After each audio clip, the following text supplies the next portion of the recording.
Après avoir maîtrisé l'agriculture et l'élevage, les hommes abandonnèrent progressivement leur mode de vie nomade et devinrent des sociétés sédentaires, ce qui conduisit aux premiers établissements permanents.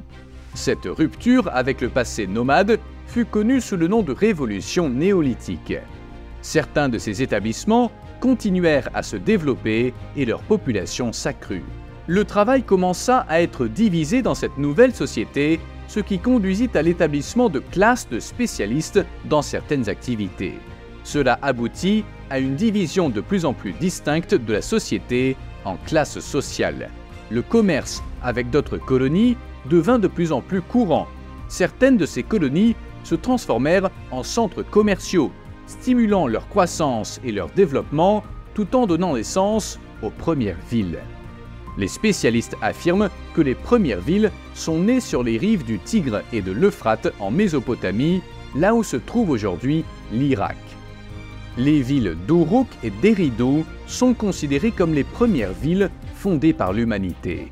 C'est ainsi qu'est née la première grande civilisation, celle des Sumériens. L'énorme volume de produits nécessaires aux villes aurait pu devenir un cauchemar logistique, mais il finit par favoriser l'utilisation courante d'une invention encore récente, la roue.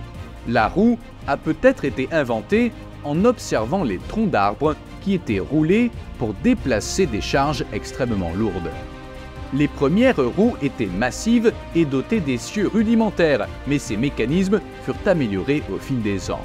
La lubrification des essieux et l'invention de roues à jantes les rendirent beaucoup plus efficaces. Cependant, la traction animale, comme celle des bœufs, des ânes et des chevaux, contribua à rendre les roues encore plus populaires. Cette invention changea rapidement la façon dont l'homme transportait les marchandises et les personnes. Bien entendu, la roue ne tarda pas à s'imposer sur le champ de bataille. Les chariots étaient couramment utilisés comme véhicules de combat dans les guerres anciennes. Contrairement à ce que beaucoup croient, les populations indigènes des Amériques connaissaient déjà la roue lorsque les Européens découvrirent le Nouveau Monde. Mais elle ne fut guère utilisée, car les Amérindiens n'avaient pas accès à des animaux de traction tels que les chevaux. Face à cette limitation, ils optèrent pour d'autres moyens qu'ils jugeaient plus efficaces pour le transport de leurs marchandises.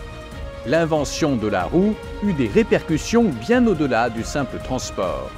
Elle fut également utilisée dans plusieurs autres mécanismes qui allaient jouer un rôle clé dans le développement de l'humanité.